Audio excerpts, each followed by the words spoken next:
అందరికీ నమస్కారం. శ్రీమాత్రే నమః. శ్రీ గురుచరిత్ర 14వ అధ్యాయము. శ్రీ గణేశాయ నమః, శ్రీ సరస్వత్యై నమః, శ్రీ గురుభ్యో నమః. అయితే నామధారకుడు, స్వామి అటు తర్వాత శ్రీగురుడు ఏమేమి చేశారో చెప్పండి అన్నాడు. సిద్ధయోగి సంతోషించి ఇలా అన్నాడు. భోజనాలయ్యాక సాయం దేవుడు శ్రీగురుని పాదాలొత్తుతూ, సద్గురు, మీ పాదసేవ వలన నా జన్మ సత్కర్మలు సార్థకమయ్యాయి. మీ అనుగ్రహం వలన నా పితృదేవతలు కూడా తరించారు. ధన్యుణ్ణి. మాయ చేత మానవులాగా కనిపిస్తున్న మీరు సాక్షాత్తు భగవంతుడే. భగవతావతారం ఇచ్చిన భగవత్ స్వరూపులే. మీ మహిమ వేదాలకే అంతుపట్టనిది. అట్టి మీకు సేవ చేసే అవకాశం నాకు గ్రహించినందువల్ల నా వంశాలు పావనమయ్యాయి.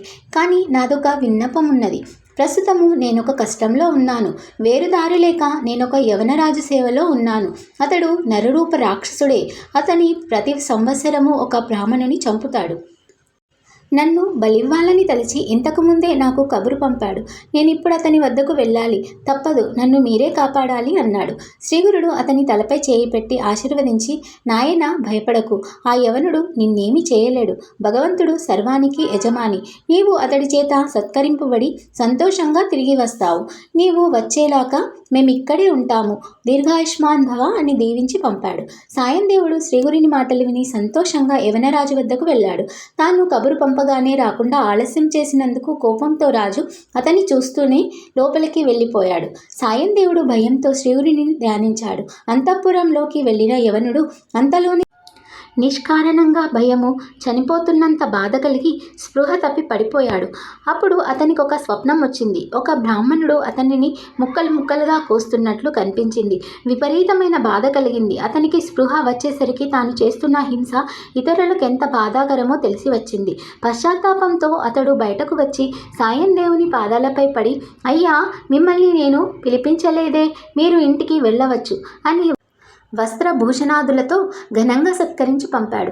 సాయందేవుడు శ్రీగురుని కృపకు పట్టరాని ఆనందంతో త్వరగా తన గ్రామం చేరి శ్రీగురునితో జరిగినదంతా చెప్పాడు. ఆయన సంతోషించి, నాయన, మేము పుణ్యతీర్థాలు దర్శిస్తూ దక్షిణ దిగుగా వెళ్తున్నాము అన్నారు. అతడు నమస్కరించి, స్వామి, మీరు ప్రసాదించిన ఈ జీవిత శేషాన్ని మీ సేవకే అంకితము చేస్తాను.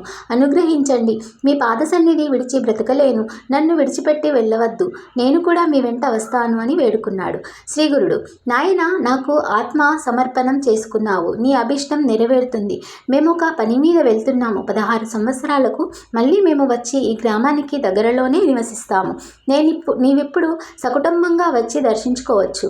అంతవరకు ఇక్కడే సుఖంగా ఉండు అని ఆశీర్వదించి శిష్యులతో కలిసి పాదచారియే అనేక పుణ్యక్షేత్రాలు దర్శిస్తూ వైద్యనాథం చేరారు. అక్కడ ఆయన కొంతకాలం గుప్తంగా నివసించారు.